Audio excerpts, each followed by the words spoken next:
এটা কি অবস্থা স্পেশাল শোর আরো একটা এপিসোডে আপনাকে স্বাগত। আর স্পেশাল শো মানেই কিউএনএ ভিডিও। চলেন শুরু করা যাক। তো ভাইয়া প্রথম কমেন্ট করেছেন এইচএম কাউসার, আসসালামু আলাইকুম ভাইয়া। ওয়ালাইকুম আসসালাম। আইফোন যদি ঘরের মধ্যে 3 মাস রেখে দেয় এবং ব্যবহার না করি তাহলে কি ব্যাটারি হেলথ কমে যাবে বা ব্যাটারির কোনো ক্ষতি হবে? আশা করি উত্তর পাবো। তো ভাই আপনি যদি আইফোন 2 থেকে 3 মাস বাসায় রেখে দেন, ইউজ না করেন, সেক্ষেত্রে কোনো প্রবলেম ফেস করবেন না। বাট সেক্ষেত্রে আপনার ফোনের যে চার্জ সেটা 80 থেকে 90% মধ্যে রেখে ফোন অফ করে আপনি রেখে দিতে পারেন। বাট আপনি যদি লং টাইম ফোন ইউজ না করেন, লং টাইম যদি বাসায় রেখে দেন, সেক্ষেত্রে কিন্তু ফোনের ব্যাটারি ফুলে যাওয়ার সম্ভাবনা আছে। ইভেন ফোনটির যে ব্যাটারি সেটা কিন্তু নষ্ট হওয়ার অনেকটাই সম্ভাবনা আছে। নেক্সট কমেন্ট করেছেন সাদিয়া স্টোরি, ভাইয়া আমি used iPhone 12 pro 94% battery health 256 GB, এটা কিনতে চাচ্ছিলাম 52,000 টাকা দিয়ে।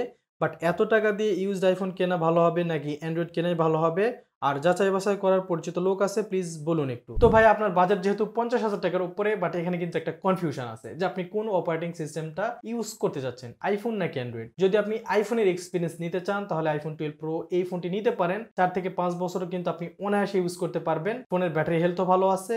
আইফোন মানে তো বুঝতে পারতেছেন একটা ব্র্যান্ড ভ্যালু আছে। তাছাড়া আপনি এই বাজেটে কিন্তু ব্র্যান্ড নিউ অ্যান্ড্রয়েড ফোনও পেয়ে যাবেন। আবার সেই ফোনটিও কিন্তু আপনি 4 থেকে 5 বছর ইজিলি বা অনায়াসে ইউজ করতে পারবেন। তো এটা টোটালি আপনার উপরে ডিপেন্ড করে যে আপনি কোন অপারেটিং সিস্টেমটা ইউজ করতে চাচ্ছেন। নেক্সট কমেন্ট করেছেন ফারিয়া, ভাইয়া আমি একটা আইফোন নিতে চাচ্ছি যেটা বিদেশ থেকে আনা, 100% ব্যাটারি হেলথ, আইফোন 8 প্লাস। সবাই বলছে ব্যাটারি হেলথ 100% হওয়ার পসিবল না, বিকজ এটা 8 বছর আগের পুরনো ফোন। এখন আমি বুঝতে পারতেছি না কি করব। তো ভাইয়া সবাই যেটা বলতেছে যে 8 বছর আগের পুরনো ফোন 100% ব্যাটারি হেলথ হওয়া পসিবল না, বাট আমি বলতেছি পসিবল। কিভাবে? আপনার যে ফোনটি নিতে চাচ্ছেন সেই ফোনটি হয়তো বা রিফারবিশড ফোন কিংবা ফোনের ব্যাটারি চেঞ্জ করা, যার কারণে এই ফোনটির ব্যাটারি হেলথ কিন্তু 8 বছর পরেও 100%-এ আছে। হতে পারে আপনার ফোনটি রিফারবিশড কিংবা ব্যাটারি চেঞ্জ করা। তো একটু দেখে শুনে যাচাই বাছাই করে ফোনটি কিনতে পারেন। নেক্সট কমেন্ট করেছেন সালাদ ইসলাম, ভাই আমি নতুন অ্যাপেল আইডি খুলতে চাই কিন্তু শেষে বলে সার্ভারের সমস্যা, তাই এখন আর আইডি খুলে না। এখন কি আমি অন্য কারো অ্যাপেল আইডি বসিয়ে দিলে হবে না? দয়া করে রিপ্লাইটা দিবেন। তো ভাই আপনি আপনার ফোনে অন্য কারো অ্যাপেল আইডি ইউজ করতে পারবেন, কোনো সমস্যা নাই। বাট অন্য কারো অ্যাপেল আইডি ইউজ করার আগে আপনার কয়েকটা বিষয় আপনাকে অবশ্যই জানতে হবে। সেটি হচ্ছে আপনি অন্য কারো অ্যাপেল আইডি যদি আপনার ফোনে ইউজ করেন তাহলে আপনার ফোনে যে পার্সোনাল ইনফরমেশন বা পার্সোনাল যে ফটোগুলো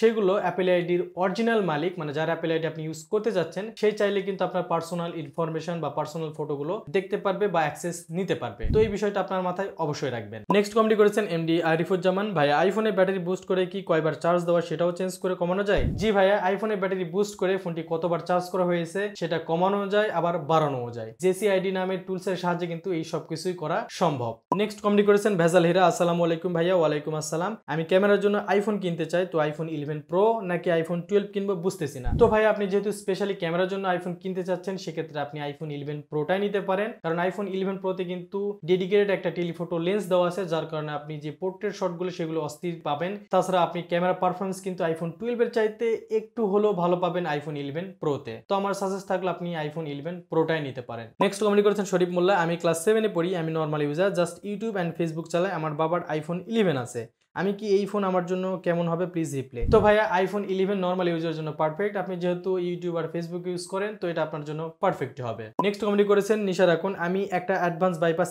এক্স কিনতে যাচ্ছি, কোনো সমস্যা হবে কিনা আর কোনো ডকুমেন্টস লিক হবে কিনা? তো ভাইয়া আপনি যেহেতু বাইপাস আইফোন কিনতে চাচ্ছেন, সেক্ষেত্রে আপনাকে কিন্তু কয়েকটা বিষয় আপনার মাথায় রাখতে হবে। সেটা হচ্ছে বাইপাস আইফোন আপনি কিন্তু কখনো রিসেট করতে পারবেন না। ইভেন বাইপাস আইফোন আপনি কখনো কিন্তু সফটওয়্যার আপডেট করতে পারবেন না। আর বাইপাস আইফোন হ্যাক হবে কিনা সেটা নিয়ে যদি আমি বলি, তাহলে বাইপাস আইফোনের হ্যাক হওয়ার চান্স কিন্তু অনেকটাই বেশি। কারণ আইফোন যখন বাইপাস করা হয় তখন কিন্তু এটা সফটওয়্যার ক্র্যাক করে ইউজ করা হয়, যার কারণে এটার সিকিউরিটি সেটা কিন্তু নষ্ট হয়ে যায়। মানে নরমালি সবাই কিন্তু আইফোন সিকিউরিটির জন্য ইউজ করে থাকে, বাট বাইপাস আইফোনের সিকিউরিটি কিন্তু অনেকটাই দুর্বল, যার কারণে আপনার ডকুমেন্টস লিক হতেও পারে, ইভেন আপনার ফোন কিন্তু হ্যাকও হতে পারে। নেক্সট কমেন্ট করেছেন নাদির আহমেদ, ভাই এখন 2024 সাল, আমি চিন্তা করলাম আইফোন 6s প্লাস কিনবো, আপনার কাছে একটি পরামর্শ চাই, এটা নাও এখন কি ঠিক হবে? তো ভাইয়া আপনি 2024 সালে এসে আইফোন 6s প্লাস না নিয়ে আপনি আইফোন 8 বা আইফোন 8 প্লাস নিতে পারেন। সেক্ষেত্রে আইফোনের যে একটা এক্সপিরিয়েন্স বা আইফোনের যে সফটওয়্যারের একটা এক্সপিরিয়েন্স সেটা কিন্তু আপনি ভালোভাবে নিতে পারবেন। তো আমার পরামর্শ থাকলো আপনি 2024 সালে এসে আইফোন 6s প্লাস না নিয়ে আইফোন 8 বা আইফোন 8 প্লাস বা তার উপরের সিরিজগুলো আপনি use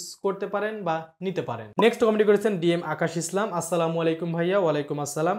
iPhone 12 pro silent button কাজ করে না, এটা কি মেজর কোনো প্রবলেম? অ্যান্সারটা পেলে হেল্প হতো। তো ভাই আইফোন 12 প্রো সাইলেন্ট বাটন কাজ করে না, এটা ফোনের মেজর কোনো সমস্যা না, এটা একটা শর্টকাট, যার জিনিসটা যদি নষ্ট হয়ে যায় তাহলে আপনি কিন্তু ফোনের সেটিং থেকে সাইলেন্ট মোড অন অফ করতে পারবেন, সমস্যা নাই। তো টেনশন নিয়ে না, এটা মেজর কোনো প্রবলেম না এই ফোনটির। নেক্সট কমেন্ট করেছেন ইমোশন ভাই, S21 plus, iPhone 11, Redmi note 13 pro, এই তিনটি ফোনের মধ্যে কোন ফোনটা নিব যদি সাজেশন দিতেন। তো ভাই আপনি যদি ফোন দিয়ে গেমিং করতে চান, একটু বড় সড়ো ফোন নিতে চান, ইভেন ফোনে পারফরমেন্স ভালো চান, ফোনে ক্যামেরা পারফরমেন্স ভালো চান, সেক্ষেত্রে আপনি S21 প্লাস নিতে পারেন। আর আপনি যদি একটা কম্প্যাক্ট টাইপের ফোন চান, ইভেন আইফোন এক্সপিরিয়েন্স করতে চান, ইভেন ভালো ক্যামেরা ফোন চান, সেক্ষেত্রে আপনি আইফোন 11 নিতে পারেন। আর ওভারঅল যদি একটা ভালো পারফরমেন্স চান, যে ফোন দিয়ে আপনি গেমিং করবেন, ছবি তুলবেন, মুভি দেখবেন, ইভেন একটু হেভি ইউজ করবেন, তাহলে আপনি রেডমি নোট 13 প্রো দেখতে পারেন। আমার সাজেশন হলো আপনি 2024 সালে এসে আপনি স্যামসাং S21 প্লাসটা নিতে পারেন। ওভারঅল কিন্তু ভালো একটা পারফরমেন্স পাবেন এই ফোনটি থেকে। তো ব্রো এই ছিল স্পেশাল ভিডিওর আরো একটি এপিসোড। জানি অনেকের প্রশ্ন আমি কিন্তু পিক করতে পারিনি, তার জন্য সরি